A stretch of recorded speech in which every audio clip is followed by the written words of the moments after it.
you, to me, you should want your money in what's really going to be there for real, right? Here's the rule. Like, you're a swing trader if you buy a stock and you sell it in under a year. That's the rule. You're a swing trader. You're not considered an investor. Right. And by the way, I don't have a problem with swing traders.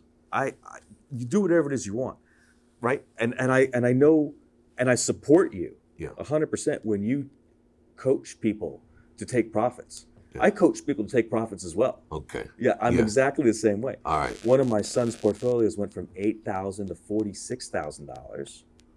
Okay, and I was like, take the money. Come on, lock it in. I was take the money. Lock. Didn't take the money. He didn't, so now he's back on $23,000 or something like that, right? Right? Had an extra 20 grand. Now, here's the thing: when, like, even with your company, when you took that big jump, and people, a friend of mine made a killing off of you. I'm so glad. I think he bought a house with that money. I'm telling you. He bought a house with that money. I don't want to tell his business as his business. Now, I got 100 stories of guys and girls who made big money off of that, and it makes me happy. Yeah, and what's cool, if someone believes in you and they're in it for the long haul, right?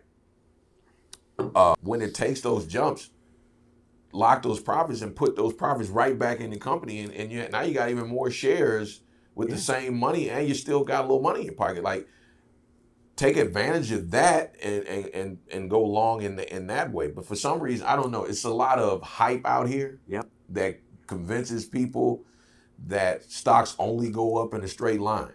Yep. Now, does that bother you? Because you know more about the concept of what your company's doing, right? And you look at the line, and you're going like, that doesn't really reflect what we're doing. Like, how do you deal with that as a CEO? Do you just say to yourself, I'm just going to completely ignore that, and I'm just going to focus on this business? I have to. But at the same time, because I'm so present, because I love engaging with our investors and our supporters, and I want the truth to be out there, I take a lot of questions and comments and feedback from our folks, right? So, for example, I guess this morning, I don't check the stock every day, but I'm assuming that it went down because I had 3 investors, call me or DM or text me, whatever it is, in a panic. Oh my goodness, the stock's down, blah, blah, blah, blah, blah, blah, blah. What are you going to do, right?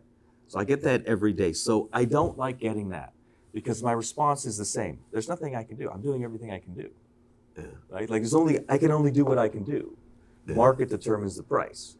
And then when I say that, people are like, oh, Steve's not responsible for the market. I'm like, I'm not responsible for the market. I'm not selling or buying. I'm trying to share the real information on the business. I'm happy with swing traders, day traders, investors. I just want people to be aware of the business. If people are aware of AITX, then gradually they'll learn about RAD.